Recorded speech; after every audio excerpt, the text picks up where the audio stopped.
A ustedes, amigos, que valoran los videos de En Perspectiva, los invitamos a sumarse como socios 3.0. Con un abono mensual permitirán la continuidad y el fortalecimiento de estos canales de periodismo digital.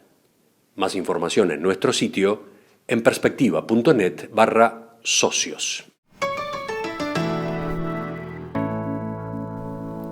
Hace unas 2 semanas, la Fundación Corazoncitos celebró en el Quibón una nueva edición de su Mega Stroganoff a cargo del chef de la selección uruguaya, Aldo Cauteluccio. El objetivo se cumplió. Se vendieron más de 5.000 porciones para financiar un plan de capacitación a médicos en Estados Unidos. ¿Para dónde va ahora Corazoncitos? ¿Cuál es la siguiente meta de esta organización? Vamos a conversarlo en los próximos minutos con Isabel Chakirian, que es integrante de la directiva de la Fundación Corazoncitos y una de las fundadoras. ¿Qué tal, Isabel? Un gusto tenerte por acá. Hola, buenos días. Bueno, primero, Fundación Corazoncitos es una organización que hace tiempo ya los uruguayos nos hemos familiarizado y hemos escuchado y empezamos a escuchar más de ella, pero siempre vale la pena recordar, ¿no? Es una fundación que trabaja con cardiopatías congénitas en niños, ¿verdad? Exacto. Fundación Corazoncitos empezó allá por el 2010, cuando un grupo de padres, de niños con cardiopatías congénitas, estábamos transitando por momentos difíciles, ¿no? Mi hijo particularmente nació con una cosa que se llama ventrículo izquierdo hipoplásico, o sea, le falta la parte izquierda de su corazón, y en esos ratos de sala de espera en los consultorios de los médicos nos empezamos a contactar entre nosotros y a conocernos. Y la realidad es que nos dimos cuenta, charlando entre nosotros, de que a todos nos había pasado un poco lo mismo, ¿no? De enterarnos que nuestro hijo tenía este problema del corazón, que había nacido con este problema del corazón, y nunca habíamos escuchado hablar del tema, o era algo como muy lejano. Claro. Y ahí, hablando especialmente con Roberto Canessa y con los otros médicos, nos enteramos de que es una de las principales causas de muerte neonatal en Uruguay, porque cuando te empezás a conectar y empezás a conocer a otros papás, un día te suena el teléfono en tu casa y te dicen, che, ¿le puedo pasar tu número de teléfono a otra mamá que está pasando por lo mismo? Y un día te llama una mamá que te cuenta que su hijo se murió porque no llegó a la cirugía, otro que no pasó el posoperatorio, y ahí decís, pucha, ¿cómo es esto? Yo nunca había escuchado hablar de esto en toda mi vida. Claro. Y ahora que le pasó a mi hijo empiezan a aparecer casos por todos lados, ¿no? Viste que a veces te pasa con estas realidades que están como un poco ocultas o que no están tan a la vista. Y entonces lo que nos pasó fue que le dijimos a Roberto, Roberto, a ver, contanos cómo es esto de que ahora aparece uno a cada rato y nunca habíamos escuchado hablar. Y ahí nos empezamos a informar más y vimos que nacen en Uruguay 450 niños por año más o menos con cardiopatías congénitas.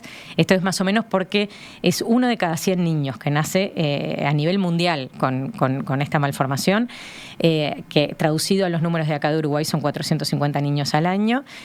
Es una de las principales causas de muerte neonatal en Uruguay. Y averiguando un poco más decíamos, bueno, ¿cómo podemos hacer para cambiar esto? ¿Qué es lo que Uruguay precisa para cambiar esta realidad? Porque no es una de las principales causas de muerte neonatal en otros países. Y ahí veíamos que hay como 2 instancias clave para mejorar esta situación. Una es mejorar la detección precoz, que las cardiopatías congénitas no tienen cura, pero detectadas a tiempo se le puede dar el tratamiento adecuado al niño para que lleve una vida normal. Y se pueden detectar en el embarazo, ¿verdad? Incluso se pueden detectar en el embarazo. Eso lo que permite es que el niño cuando nace está en el centro adecuado, que está todo el equipo médico esperando para que este niño nazca y darle el tratamiento adecuado. Es distinto a muchos casos que nacen en el interior, o imagínate que nazcan Artigas, donde no hay el centro de cardiología infantil. Entonces, entre que ese niño nace, se detecta, lo trasladan a Montevideo, cuando llegan está inestable y no está en las mejores circunstancias para ser operado. No tiene cura, dijiste tú, ¿es así? ¿No es tiene así. cura en el mundo? En el mundo no tiene cura. Y hablaste de una operación, entonces, ¿para qué sirve todo eso? La operación lo que hace es que el niño tenga con su corazón lo que las cirugías o las sucesivas cirugías hacen es que el niño pueda funcionar con La mitad. en el caso de mi hijo, con la mitad. Porque cuando hablamos de cardiopatías congénitas estamos hablando de más de 35 tipos de Claro. problemas del corazón. Está desde el soplo del corazón hasta que le falte un pedazo entero del corazón, como es el caso de mi hijo. Entonces, las cirugías que son paliativas, reconstructivas, depende del tipo de cardiopatía que tenga el niño, lo que permite es que el niño pueda llevar una vida normal con la anatomía del corazón que tiene, ¿no? En caso, por ejemplo, que tienen hablando mal y pronto, tienen un agujerito en el corazón, ese corazón se tapa y lo que hace es que el niño pueda seguir funcionando. En otros casos lo que se hace es como que se cambia la circulación del cuerpo para que funcione con el corazón como lo tiene. Entonces, bueno, descubrimos que mejorando la detección precoz se puede cambiar sensiblemente esta realidad acá en nuestro país, y que también había muchas cosas para hacer en las condiciones de tratamiento, que una vez que se detectan había mucho para trabajar también. Pero estábamos fallando en Uruguay en el tema de la detección precoz, entonces. Ese era un aspecto que había que mejorar. Ese es un aspecto que incluso todavía hay que mejorar. Y ahí, bueno, empezamos a hacer campañas trabajando con el Ministerio de Salud Pública, trabajando mucho a nivel de concientización de la población, tenemos un videíto como muy simpático con los niños mismos explicando a las mamás que durante el embarazo se hagan las ecografías, que le pidan especialmente al doctor que controle el corazón del bebé, que si hay algún antecedente de cardiopatía congénita en la familia lo digan, prestar atención a la instancia del embarazo. Cuando los niños recién nacen, pedirle al médico que le controle el oxígeno al bebé.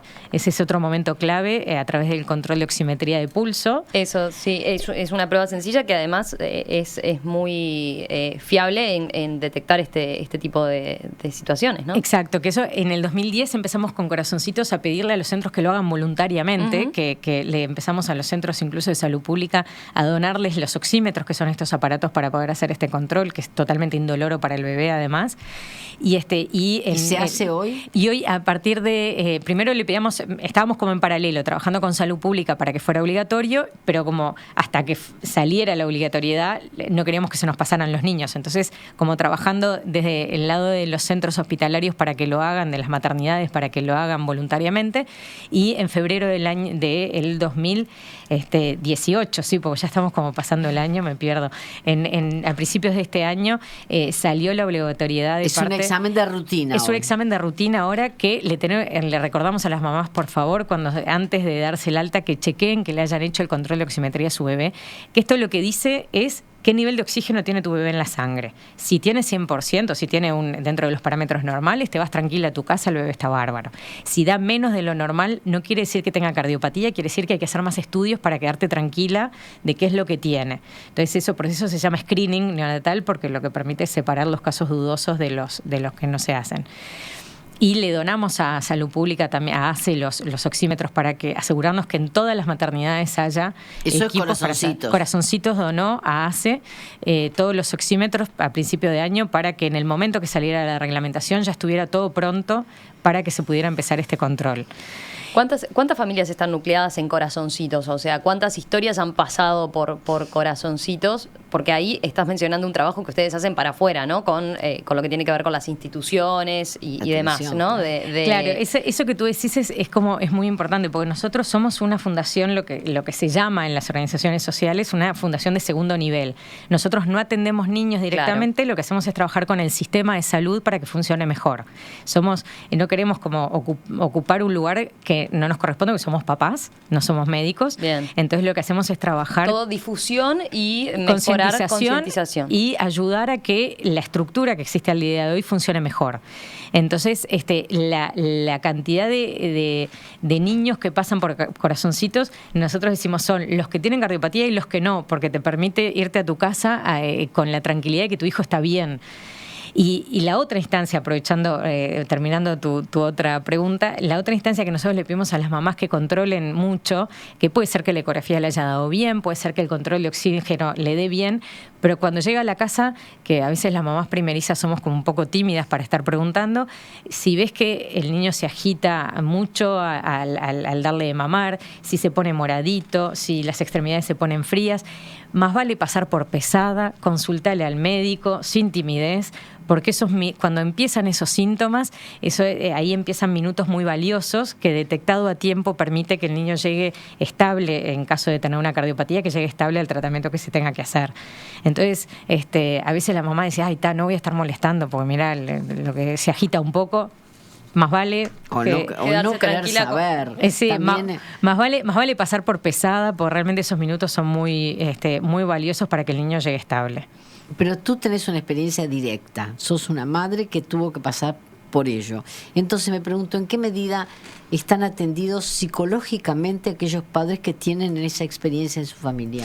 ¿Quién se encarga de eso? Porque el hecho de juntarse ya creo que es un apoyo interesante, pero ¿tiene que haber algo más o no? Mira, es muy interesante lo que tú decís, porque cuando empezamos con Corazoncitos, lo primero que hicimos fue ir a buscar a otros lugares del mundo que otras fundaciones de este tipo había. Claro. Y dimos con Menudos Corazones, que es una fundación en España que tiene un poco el mismo origen que nosotros y el mismo tipo de trabajo, y ellos hicieron con la Facultad de Psicología de la Complutense de Madrid, hicieron un estudio de cuáles son las principales necesidades que tiene un padre de niños con cardiopatía congénita al momento de enterarse de esta noticia. Y la primera necesidad que aparece es información. Claro. El padre y la madre precisan entender qué es lo que tiene su hijo. Es como que la información te da, como en ese momento de incertidumbre gigante, te da ciertas certezas. Entonces, entender qué es lo que pasa, hacia dónde va, ayudarte a tomar decisiones, porque en ese momento hay que tomar muchas decisiones. La información te empodera, esta palabra que ahora está tan de moda. Claro. Entonces, la primera es información. La segunda es el contacto con pares, hablar con otros papás que pasaron por lo mismo. Y la tercera recién es el apoyo psicológico. Entonces ahí empezamos a trabajar en estas 3 dimensiones en la fundación, además de trabajar en la detección precoz, de trabajar en mejorar las condiciones de tratamiento, trabajar en el apoyo a familias y a padres que están pasando por esta situación. Y lo que hicimos fue generar una serie, en el tema de información, generar una serie de manuales que explican en términos sencillos qué es lo que tiene tu hijo, qué es lo que le espera según el tipo de cardiopatía, qué cuidados especiales hay que tener y qué miedos no hay que tener, porque muchas veces, a veces los fantasmas son muy, muy grandes. Fruto del desconocimiento. Exacto. Y entonces es una serie de manuales según la etapa por la que está pasando el niño que te permite entender mejor qué es lo que tenés que hacer y qué es lo que tiene tu hijo en términos no médicos. Eso es lo primero que hicimos. Damos charlas informativas también cuando hay algún especialista que nos da, nos cede generosamente sus horas, y que tenemos como una especie de capacitación permanente a los padres en lo que tienen los niños.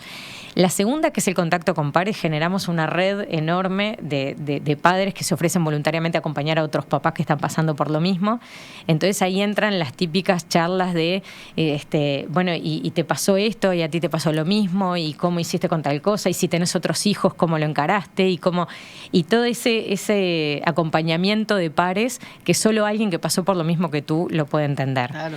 Y en tercer lugar, en el apoyo psicológico, contamos con el apoyo de un grupo de psicólogos del Instituto Ágora, que son especialistas en el apoyo en momentos de crisis, que está buenísimo, porque no es ese momento de empezar a hacer psicoanálisis, es de empezar un tratamiento mucho manejar la situación. Claro, mucho más focal de crisis para lograr salir de la situación. Y ahí hay un grupo de psicólogos que acompaña a los papás que quieren para pasar por estos momentos tan difíciles. Y también trabajan una pata importante, tiene que ver con la especialización y capacitación de los propios médicos, ¿verdad? Con mejorar la atención y las posibilidades de lo que se puede hacer hoy en día acá en Uruguay para atender estas cardiopatías, ¿verdad? Exacto. De hecho, el Strogonov tenía ese fin. Eso. Claro, ahí va al segundo objetivo que nosotros tenemos, que es mejorar las condiciones de tratamiento, y que por eso es toda esta movida del Strogonov que se hizo ahora, que es, en Uruguay somos 3 millones de habitantes, hay más de 35 tipos de cardiopatías congénitas, las más complejas, que tienen menor prevalencia, se dan muy pocos casos por año en nuestro país. Entonces, ¿qué es lo que hacen otros países del mundo que tienen poca población pero logran buenos resultados? Bueno, lo que hacen es mandar a sus médicos a estadías a centros de referencia del mundo, donde ven en un periodo corto de tiempo, ven muchos más casos que acá en Uruguay en un año. Y vamos a hacer lo mismo. Entonces dijimos, vamos a hacer un llamado abierto a los médicos para que se postulen. a todo el equipo que atiende al niño, de cirujano, anestesista, perfusionista, la nurse que está en el CTI, porque el posoperatorio acá es tan importante como la cirugía, a todo el equipo que atiende al niño. Es decir, vamos a mandarlos a los centros de referencia a nivel mundial, a las principales congresos de cardiología infantil y después a los centros de referencia a nivel mundial, para que entiendan cómo funciona, para que vean toda la casuística de casos y que aprendan de los mejores y lo traigan acá a Uruguay. Eso lo lograron con el Strogonoff. Y eso estamos haciendo hace 2 años con el Strogonoff del año pasado y con este. El año pasado los médicos fueron primero al Congreso de Cardiología organizado por el Hospital de Filadelfia y después fueron una estadía de observación en el Hospital de Niños de Boston. Y este año van a hacer lo mismo, otro grupo de médicos van al Congreso de Cardiología Infantil del Hospital de Filadelfia y después se van al Hospital de Filadelfia mismo a hacer una estadía. Y está buenísimo lo que está pasando porque de hecho el año pasado cuando este grupo de médicos generó un montón de contactos y 3 meses después trajimos médicos del Hospital de Filadelfia acá a Uruguay y ahora estos médicos van al Hospital de Filadelfia y ya hay otros médicos que fueron el año pasado que se están contactando. Entonces se empieza a tejer como una red de contacto con los hospitales de referencia a nivel mundial que cuando aparece un paciente complicado levantan el teléfono y soy yo, ¿te acordás que estuve en febrero ahí?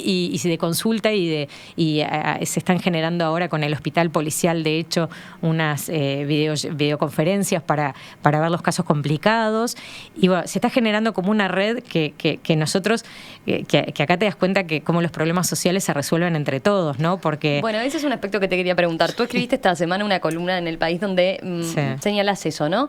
Porque hay una idea de, bueno, esta es una fundación más de las varias que hay, y a esta altura del año incluso, pidiendo por recaudar fondos. Y todas llegan últimamente a las metas y se ve mucha colaboración de parte de los uruguayos.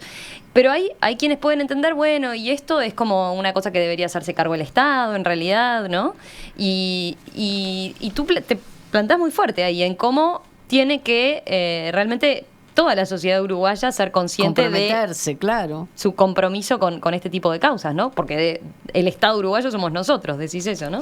Sí, ahí cito una frase de Alfonsina Almondós que me parece brillante, que leí en una entrevista que le hicieron a ella, que dice, porque al final el Estado, ¿quién es? El Estado sos tú, soy yo, somos nosotros el Estado.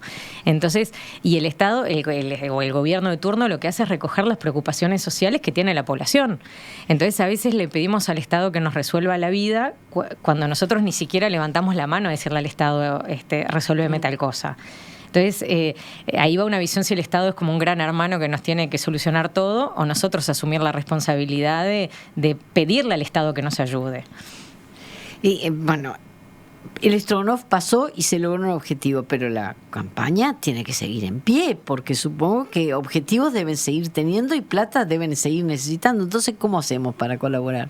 Bueno, ahora estamos en un momento que seguro que va a ser un antes y un después para Fundación Corazoncitos, como para tantas otras, que entramos en el régimen de donaciones especiales del impuesto a la renta en nuestro país. Las empresas pueden donar con esa finalidad para descontar de su IVA, ¿no? Exacto, de su impuesto a la renta. O sea, aparte, una parte importante de lo que donen a un grupo de fundaciones, entre ellas Fundación Corazoncitos, se toma como pago a cuenta del impuesto a la renta.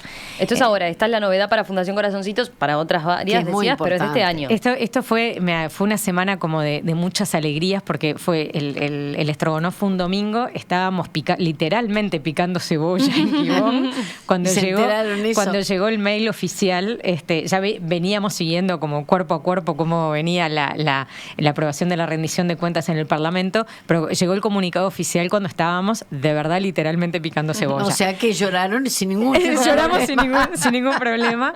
Y entonces eso lógicamente nos plantea proyectos mucho más ambiciosos que estamos planificando. Obviamente el Ministerio de Economía tiene que aprobar estos proyectos, pero realmente nos da por un lado un espaldarazo del Estado, del gobierno, de creer en lo que hacemos, de creer que este tema es importante, de que es importante trabajar en conjunto desde la sociedad civil y desde los organismos del Estado para hacer estos cambios, ¿no? ¿Y por dónde pasan esos grandes proyectos? Obviamente después falta tiempo y volveremos a conversar cuando estén más avanzados, pero ¿qué es lo que se puede hacer en esta materia y qué es lo que se plantean hacer desde Fundación Corazoncitos en líneas generales como para seguir avanzando, seguir mejorando la detección, seguir mejorando la atención de los propios niños? Bueno, acá tenemos una fuente invalorable de sugerencias que son los propios médicos, ¿no? Que han ido a Boston y que ahora van a Filadelfia y que nos están contando qué es lo que están haciendo en Estados Unidos. Hay todo un trabajo de seguimiento de estos niños. Una vez que se logra que estos niños sobrevivan, hay todo un tema de seguimiento de estos niños en el largo plazo, porque son niños que están mucho más vulnerables a tener problemas de desarrollo neurológico, porque bueno, obviamente las cirugías al corazón ponen en riesgo mucho el tema neurológico, pero además al tener menor nivel de oxígeno en sangre, son mucho más vulnerables a este tipo de situaciones. De por sí la cardiopatía no genera ningún problema neurológico, pero bueno, hay que estar como atento a que esto no pase. Entonces, por ejemplo, una de las cosas que estamos viendo que hacen en Estados Unidos es un seguimiento de los niños en el largo plazo, donde apenas se ve una desviación del desarrollo del niño respecto a los parámetros de la media, cuanto antes empieces a atacar ese desfasaje, por ejemplo, cuando empieza a caminar, cuando empieza a hablar, cuando empieza con desarrollo de motricidad fina, motricidad gruesa. Entonces, cuanto antes logres atender a ese niño para que digamos, emparejarlo para que desarrolle esas habilidades, va a ser mucho más fácil. No es lo mismo que llegue a los 6 años a la escuela y no le cueste leer y escribir, digamos. Ahí es mucho más difícil atacar el problema. Entonces, el seguimiento a largo plazo de los niños, trabajar mucho más campañas de difusión y concientización del tema de donación de órganos en niños, que es un tema que venimos trabajando desde la Fundación desde hace 2 años. Llegar al interior del país es otro de los grandes desafíos que tenemos. En Montevideo es más fácil porque los medios de comunicación, las redes sociales te permiten llegar mejor, pero el interior del país es algo que todavía tenemos que atacar con mucha más fuerza, y es donde hay más necesidad de información y de apoyo, porque no tenemos la estructura que hay en Montevideo. Bueno, hay mucho trabajo por delante todavía. Así que 2019 se viene con todo, porque imagino que van a poder dar ese salto entonces y terminar de presentar el proyecto al Ministerio de Economía y bueno, y después abocarse a recaudar fondos de las empresas que quieran colaborar y sumarse, empresas, ¿no? A convencer empresas. Recién antes de entrar, una de las chicas que trabaja acá me preguntaba cómo son estos niños con cardiopatía, ¿no? Si todos son así de personaje y así de como algún caso que ella conocía. Y bueno, creo que la principal inspiración que tenemos en la Fundación son nuestros hijos, ¿no? Que no tienen, se llevan el mundo por delante en el buen sentido de la palabra. No, pero es complicado, no es lo que lo frena. Y bueno, entonces tenemos la misma adrenalina y las mismas ganas que tienen nuestros hijos para salir adelante, la tenemos nosotros por los hijos de los demás. Así que estamos con planes muy ambiciosos y muchas ganas de seguir adelante. Isabel Chakirian, integrante de la directiva de Fundación Corazoncitos. Gracias, Isabel, y felicitaciones, y bueno, a seguir adelante y seguimos conversando entonces el año que viene, cuando estén con el proyecto ya redactado y ahí prontos para salir con todo, entonces con esa fuerza. No, muchísimas gracias a ustedes.